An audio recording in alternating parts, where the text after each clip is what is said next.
Hi friends आपणकर प्रिय serial सिंदूर खेल जबरदस्त सीन अच्छी।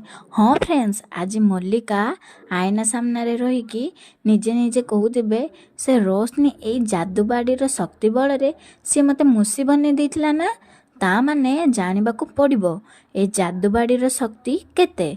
तापरे मल्लिका आईना को चाह कहे गिली गिली अप्पा कहूवे ही आद्यांकर आत्मा से जगह को आसी कांच आयनाटी को भांगिकी खंड खंड करदेबे।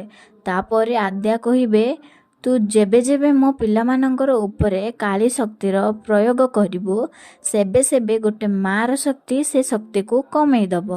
मल्लिकांकर मुह एबे आउरी अधिका कला होई जिवो। हेले फ्रेंड्स मल्लिका कौन आद्यार शक्ति विषय जानीपारे आग को जानिबा पई आज राति 8टारे देखंतु सिंदूर खेल। वीडियोटी भल लगी लाइक करंतु आ आम चैनल को सब्सक्राइब कर दियंतु।